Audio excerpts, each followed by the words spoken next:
오늘도 이 자리에 함께해 주신 도반 여러분, 반갑습니다.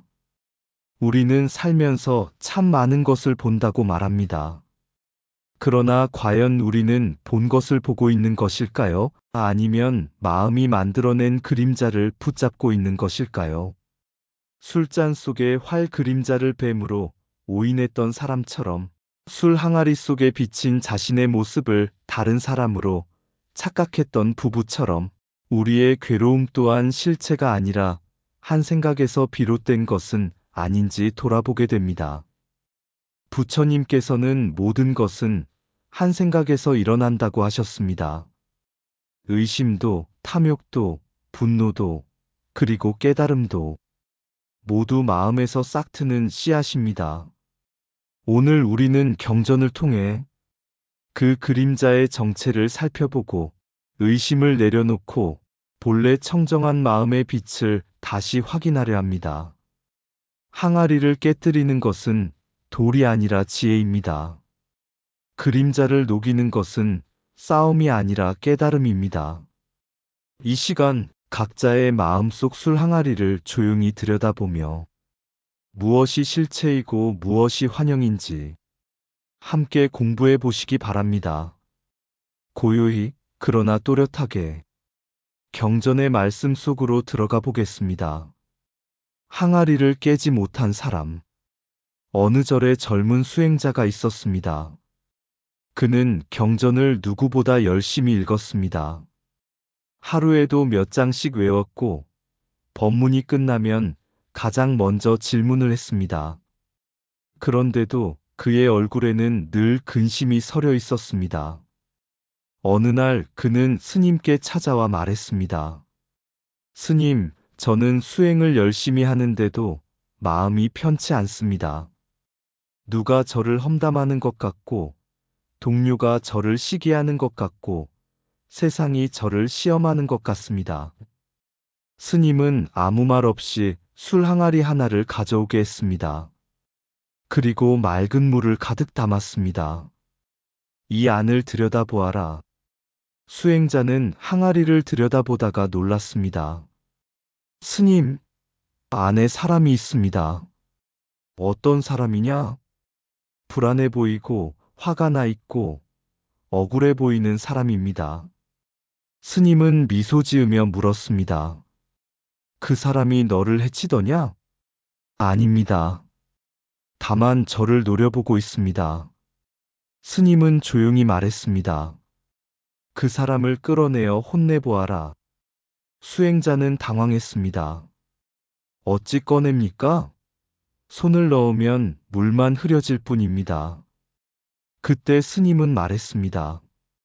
그 사람은 네가 끌어낼 수 없는 존재다. 왜냐하면 그 사람은 네가 만든 것이기 때문이다. 수행자의 얼굴이 굳었습니다.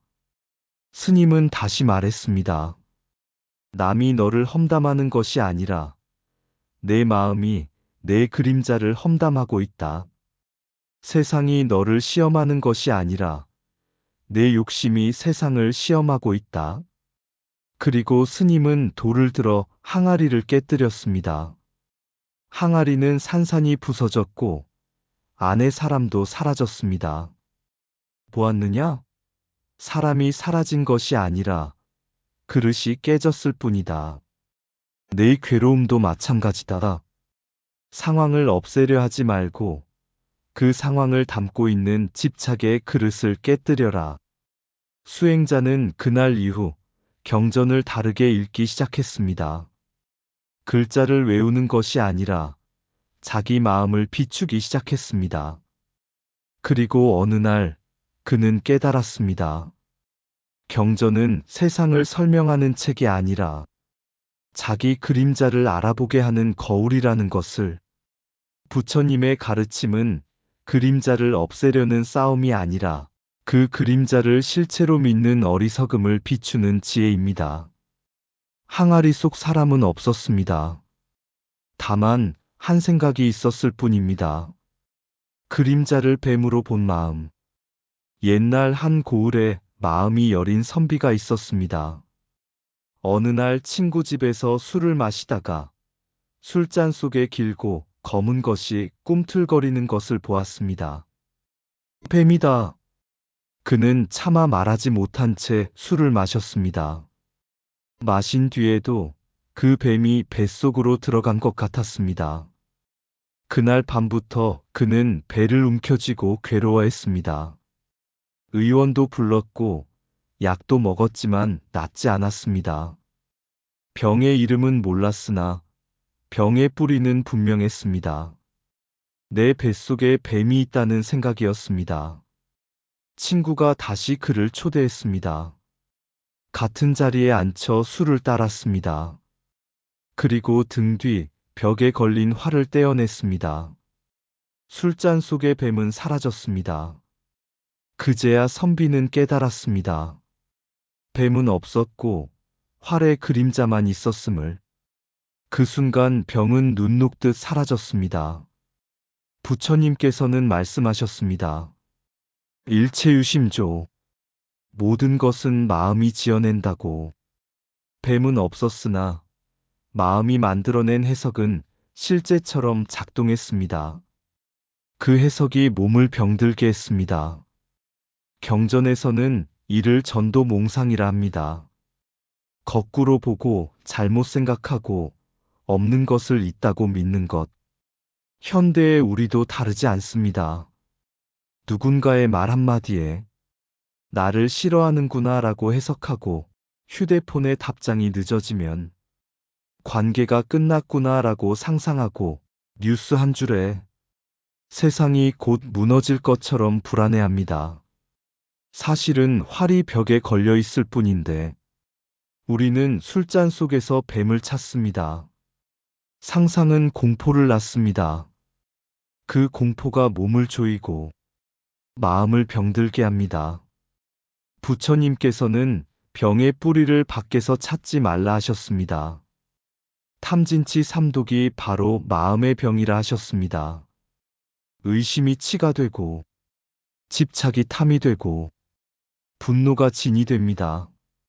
그러나 진실을 비추는 지혜가 들어오면 뱀은 사라지는 것이 아니라 본래 없었음이 드러날 뿐입니다.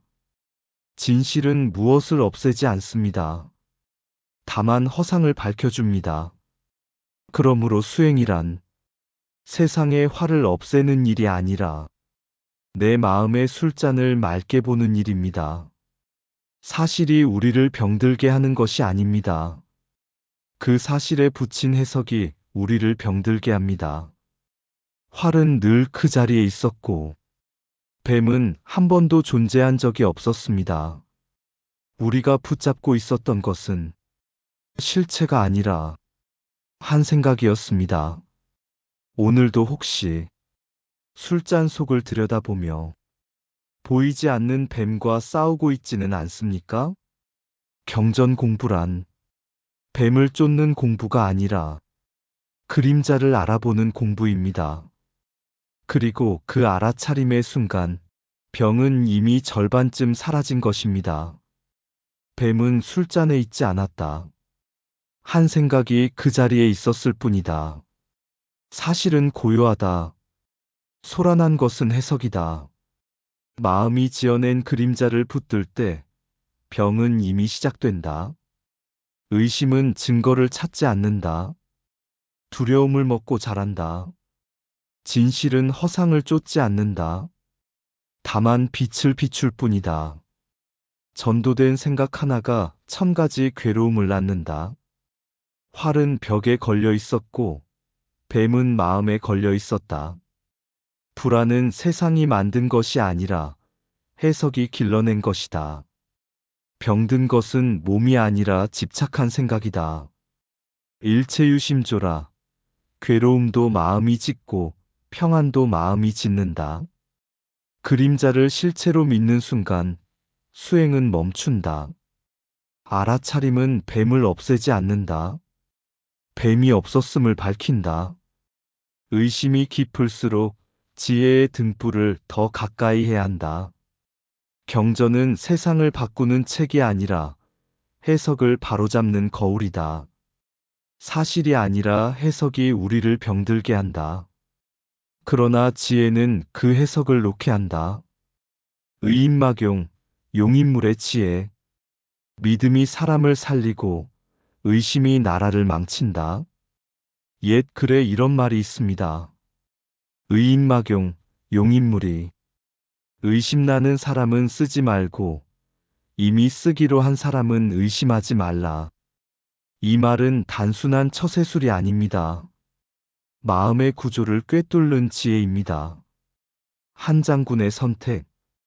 임진왜란의 경랑 속에서 이순신 장군은 한 사람을 중용했습니다.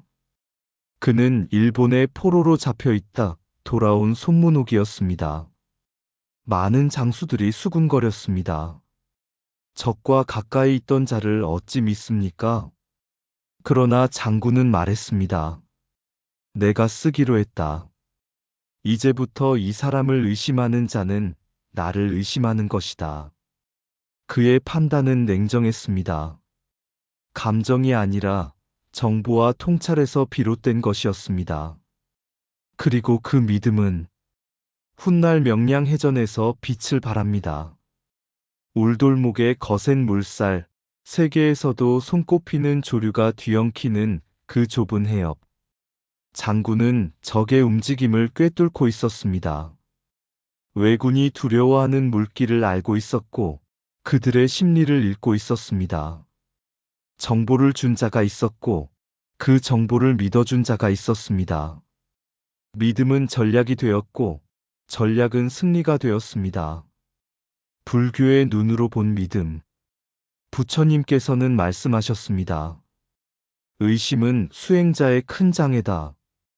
의심은 분별을 낳고 분별은 둘로 나누고 둘로 나뉜 마음은 흔들립니다. 이미 쓰기로 한 사람을 의심하는 순간 그것은 그 사람을 부정하는 것이 아니라 자신의 판단을 부정하는 일입니다. 마음이 스스로를 부정하면 결정은 힘을 잃고 공동체는 균열을 맞습니다. 경전에서 말하는 신은 맹목이 아닙니다. 분별을 거친 뒤에 굳은 마음입니다. 장군의 믿음은 무모함이 아니었습니다. 이미 살펴보고 판단하고 선택한 뒤의 결단이었습니다. 그 결단을 끝까지 지켜낸 용기, 그것이 지도자의 눈이었습니다. 오늘의 우리에게, 우리는 사람을 쉽게 의심합니다. 그러나 더 깊이 보면 타인을 의심하는 순간 사실은 자신의 선택을 흔들고 있는지도 모릅니다. 가정에서도, 조직에서도, 수행의 길에서도 의심은 마음의 전열을 무너뜨립니다. 믿음은 눈을 감는 것이 아닙니다. 결정한 뒤 흔들리지 않는 힘입니다. 명량의 바다는 거칠었지만 장군의 마음은 흔들리지 않았습니다.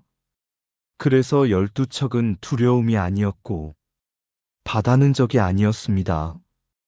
경전 공부는 사람을 믿으라는 말이 아니라 자신의 바른 판단을 지키라는 가르침입니다. 이미 쓰기로 한 사람을 의심하는 순간 스스로의 지혜를 부정하는 것이기 때문입니다. 의심은 파도를 키우고 믿음은 물살을 길로 만듭니다. 바다는 늘 요동칩니다. 그러나 중심을 잃지 않는 배만이 건너갑니다. 의심나는 사람을 쓰지 않는 것은 지혜이고 쓰기로 한 사람을 의심하지 않는 것은 용기다. 믿음은 눈을 감는 것이 아니라 바르게 본 뒤 흔들리지 않는 힘이다. 이미 선택한 일을 의심하는 순간 나의 판단도 함께 무너진다. 공동체를 무너뜨리는 것은 적이 아니라 내부의 의심이다. 분별은 필요하나 결단 이후의 의심은 독이 된다. 신은 맹목이 아니라 통찰을 지킨다는 서원이다. 지도자의 눈은 사람의 허물을 보기보다 가능성을 본다. 의심은 마음을 둘로 가르고 믿음은 마음을 하나로 모은다. 한 사람을 끝까지 믿어준 용기가 1000명의 병사를 살린다. 의심은 과거를 붙들고 믿음은 미래를 연다. 선택 전에는 깊이 살피고 선택 후에는 깊이 지켜라. 믿음이 없는 전략은 모래 위의 성과 같다. 신뢰는 사람을 키우고 의욕은 사람을 얼어붙게 한다. 수행자의 큰 장애는 외부의 적이 아니라 마음의 의심이다. 이미 쓰기로 한 사람을 의심하는 순간 스스로의 지혜를 부정하는 것이다. 술 항아리 속의 사람, 탐욕이 만들어낸 환영, 깨달음이 깨뜨린 그릇. 옛날 한 마을에 젊은 바라문 부부가 살고 있었습니다. 금실도 좋고 살림도 넉넉했습니다. 어느 날 남편이 낮술 한 잔을 권했습니다. 아내는 창고에서 오래 묵은 포도주 항아리를 꺼냈습니다. 뚜껑을 열고 술을 뜨려는 순간 항아리 속에 눈부신 여인이 비쳤습니다. 그 여인이 움직이자 항아리 속 여인도 따라 움직였습니다. 아내의 얼굴이 굳었습니다. 결혼 전부터 숨겨둔 사람이 있었군요. 남편은 황당해하며 항아리를 들여다보았습니다. 이번에는 준수한 사내가 비쳤습니다. 이건 또 누구요? 두 사람의 말은 칼이 되었고 의심은 불씨가 되었습니다. 항아리 하나가 집안의 평화를 흔들고 있었습니다. 그때 길을 지나던 스님이 다툼을 듣고 들어왔습니다.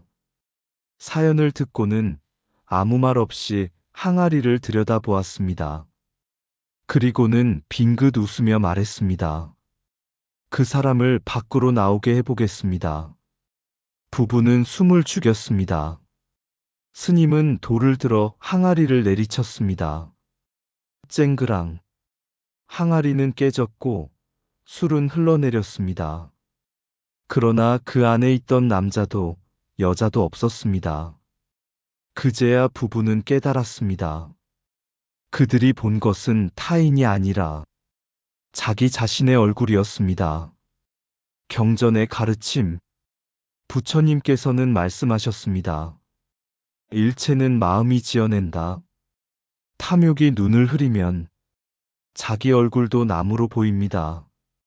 집착이 깊어지면 그림자도 실체로 믿습니다. 항아리 속에 여인은 없었습니다. 다만 의심이 담긴 마음이라는 그릇이 있었을 뿐입니다. 업장이란 무엇입니까? 밖에서 날아오는 벌이 아닙니다.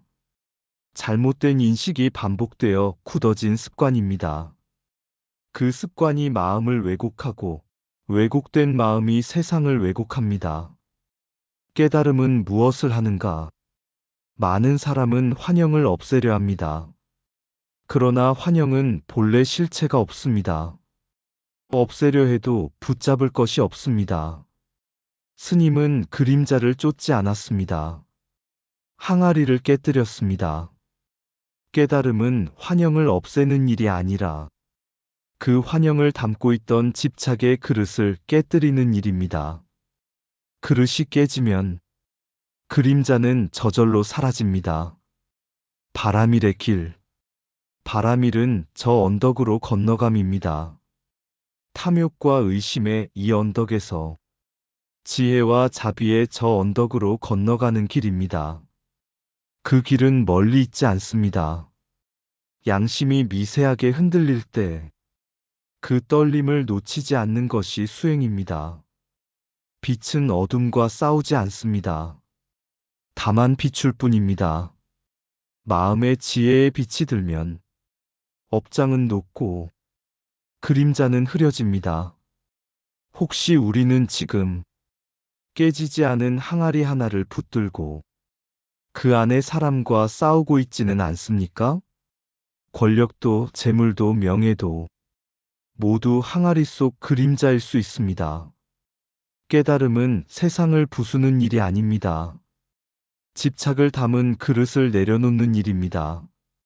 항아리가 깨진 자리에는 비어있음이 남습니다. 그리고 그 빈자리에서 비로소 본래 청정한 마음이 드러납니다. 깨달음은 환영을 없애는 것이 아니라 그릇을 깨뜨리는 것입니다. 항아리 속에 사람은 없었다. 다만 집착이 비치고 있었을 뿐이다. 탐욕은 그림자를 낳고 지혜는 그릇을 깨뜨린다. 환영은 쫓을 대상이 아니라 비추어 볼 대상이다. 의심은 남을 향하지만 그 뿌리는 언제나 내 마음에 있다. 업장은 벌이 아니라 반복된 착각의 흔적이다. 자아를 붙드는 순간 그림자는 더욱 짙어진다. 깨달음은 무엇을 더하는 일이 아니라 잘못 담긴 것을 비우는 일이다. 그릇이 온전하면 그림자는 머물고 그릇이 깨지면 그림자도 머물 곳이 없다. 양심은 작은 빛이지만 어둠을 가장 먼저 알아차린다. 바라밀은 멀리 있는 길이 아니라 집착을 내려놓는 한 생각이다. 환영과 싸우는 이는 지치고 환영을 알아차리는 이는 자유롭다. 마음이 맑으면 세상도 맑게 비친다.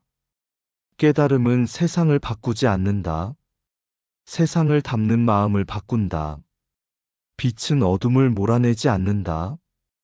다만 어둠이 없었음을 드러낸다. 깨달음은 환영을 없애는 것이 아니라 그 환영을 담고 있던 그릇을 깨뜨리는 것이다. 결국 수행은 그림자를 없애는 싸움이 아니라 그림자를 실체로 믿는 어리석음을 놓아주는 길입니다. 깨진 항아리 앞에서 법문이 끝난 뒤 한 노보살이 스님께 물었습니다. 스님, 저는 아직도 제 마음속 항아리를 깨지 못했습니다. 자꾸만 누군가가 저를 해치려는 것 같고 누군가가 제 것을 빼앗으려는 것 같습니다. 스님은 마루 끝에 놓인 물동이를 가리켰습니다. 저 안에 달이 떠 있느냐? 보살이 들여다보니 둥근 달이 고요히 비쳐 있었습니다. 예, 또렷이 떠 있습니다. 스님이 손가락으로 물을 살짝 흔들었습니다. 달은 일그러졌고 조각났고 사라지는 듯 보였습니다. 이제 달이 깨졌느냐? 아닙니다. 물이 흔들렸을 뿐입니다. 스님은 조용히 말했습니다. 항아리도 그렇고 뱀도 그렇고 믿음도 그렇고 의심도 그렇다. 깨져야 할 것은 달이 아니라 물결이고 없애야 할 것은 세상이 아니라 집착이다. 우리는 자주 그림자와 싸웁니다. 그러나 그림자는 빛을 등지고 서 있을 때만 생깁니다. 경전은 세상을 고치라고 말하지 않습니다. 먼저 마음을 비추라고 말합니다. 의심이 일어날 때 그 의심을 붙들지 말고 탐욕이 일어날 때 그 탐욕을 정당화하지 말고 한 생각이 일어나는 그 자리를 조용히 바라보라 합니다. 그 자리를 비추는 순간 항아리는 이미 금이 가기 시작합니다. 깨달음은 요란하지 않습니다. 그릇이 깨지는 소리만 짧게 울릴 뿐입니다.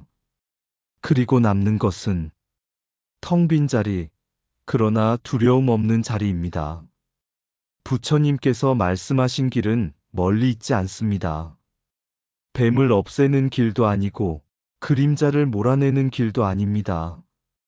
다만 그것이 그림자임을 아는 자리, 그것이 한 생각임을 아는 자리, 바로 그 자리에서 업은 높고 마음은 가벼워지고 본래 청정한 빛이 드러납니다.